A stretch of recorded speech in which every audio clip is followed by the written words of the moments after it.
करें शुरू तो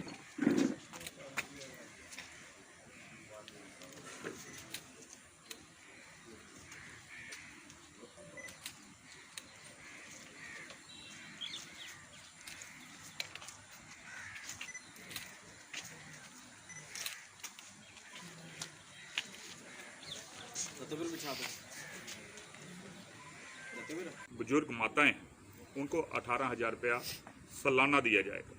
उसके बाद अटल आवास योजना के तहत जो भूमिहीन हमारे लोग हैं उनको 5-5 मरले भूमि आवंटित की जाएगी।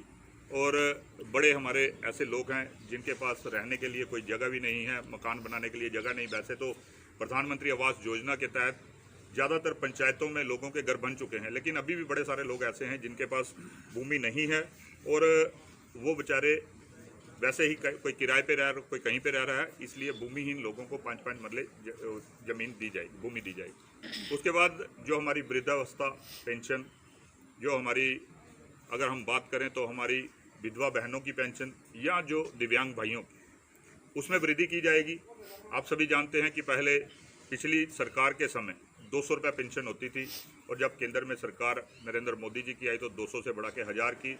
और जैसे ही हमारी सरकार जम्मू कश्मीर में आएगी साथ इसी को बढ़ा के 3000 तक किया जाएगा। फिर उसके बाद अगर हम किसान सम्मान निधि की बात करें तो 6000 सालाना दिया जाता था, उसे भी बढ़ाकर 10,000 किया जाएगा। उसके बाद अगर हम बात करें आयुष्मान भारत की, जो एक बहुत ही बड़ा तोहफा केंद्र सरकार की तरफ से हम जम्मू कश्मीर के लोगों को दिया गया, जैसे कि पूरे देश में सिर्फ बीपीएल वालों को है आयुष्मान का लाभ, लेकिन जम्मू कश्मीर के हर नागरिक को उसका लाभ है।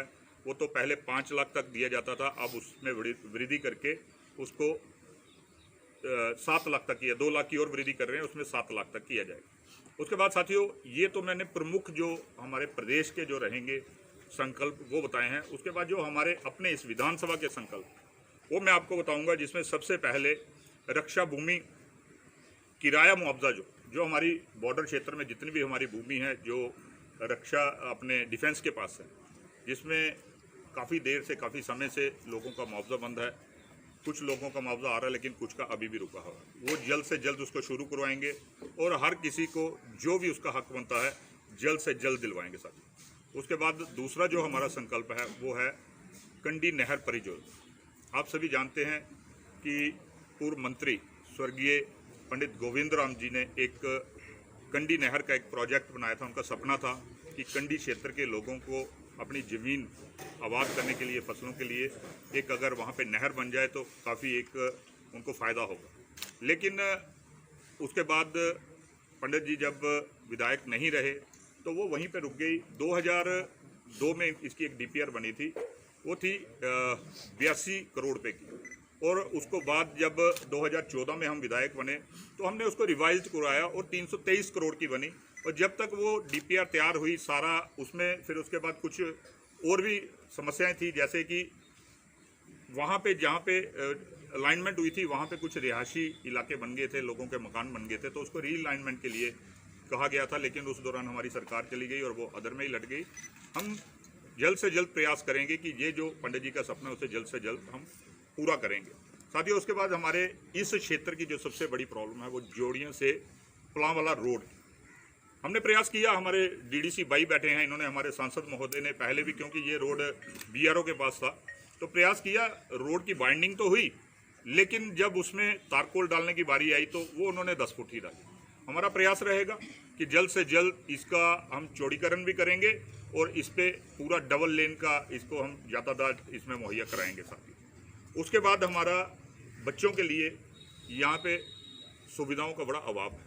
बड़े बड़े अच्छे टैलेंटेड बच्चे हैं यहाँ पे, बड़े बड़े अच्छे खिलाड़ी हैं, लेकिन उनके पास सुविधाएं नहीं। तो यहाँ पे हम प्रयास करेंगे कि छम विधानसभा में कोई ऐसे स्टेडियम बने जिसमें हमारे बच्चों को खेलने के लिए बाहर नहीं जाना पड़े, यहीं पे उन्हें सारी की सारी सुविधाएं मिले।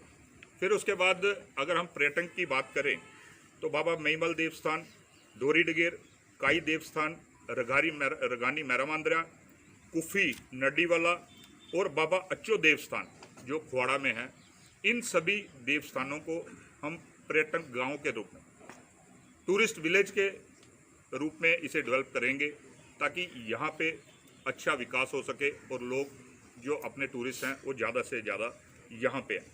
फिर उसके बाद एक बहुत बड़ी मांग थी, जब मैं पहले विधायक था उस समय चौकी चौरा अखनूर के साथ लगता था, तो चौकी चौरा जो हमारा ब्लॉक है वहाँ पे एक बहुत बड़ी मांग है बच्चों की डिग्री कॉलेज की, क्योंकि वहाँ से बच्चों को दूर दराज जम्मू तक जाना पड़ता है, जहाँ अखनूर तक आना पड़ता है। छोटी छोटी बच्चियों को वहाँ से बड़ा लंबा सफ़र करना